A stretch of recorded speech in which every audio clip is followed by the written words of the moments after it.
समस्त को सप्रेम साईराम।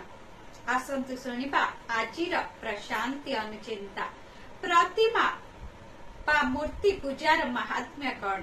भगवान आज प्रेमपूर्ण भावरे एक सुंदर उदाहरण सहित आमको अति सुंदर रूपे वर्णना करिसेंति। आमर पूर्व पुरुष माने विभिन्न मार्गरे दिव्यत्वर स्वभाव विषय अन्वेषण करथिले, किंतु सेमाने वास्तविकता को स्वीकृति देबारे असमर्थ होइथिले। एही कारणरु सेमाने प्रकृति को पूजा करिबा आरंभ करिथिले। एहा परे भारतीय माने मूर्ति आराधना आरंभ करिथिले।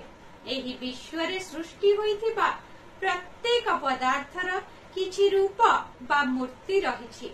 मूर्ति हेउछि जड़ प्रकृतिर, जहार करुणा, प्रेम, सहनशीलता इत्यादि गुण नाही।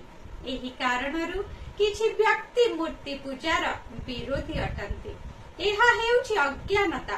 तुमे जे कोनोसी वस्तु को निज तर्जनी आंगुठी द्वारा सूचित करिथाओ, जेपरि गोटिए फूल, गोटिए गिलास इत्यादि। सेहिपरि मूर्ति हेउछि दिव्यत्व प्रति एक सूचक अटे। थरे दिव्यत्व को जानिबार सक्षम होई जिबा परे तुमको आउ सूचक बा मूर्तिर आवश्यकता रहिब नाही।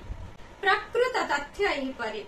तेणु मूर्ति पूजा को विरोध करिबा मूर्खामी नुहे कि तुमे निजर पितामाता एवं पितामह और मातामह चित्र को पूजा कर नाही कि सेही चित्र गुड़िक भीतर जीवनी शक्ति अछि कि ना, एवं सेमानक पाखरे दया, प्रेम, त्याग इत्यादि गुण गुड़िक मध्य नाही।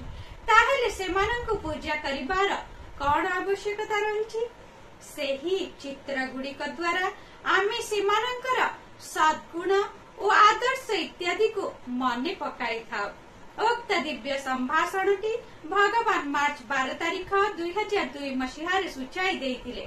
कहिबार तात्पर्य, जदि मूर्ति पूजा को मूर्खामी बोली कुहा जाए, ताहले अर्थ पाई प्रेम, जातीय पताका प्रति सम्मान इत्यादि को कौन कुहाजिव? ताहा निर्जीव अटे। जय साईराम।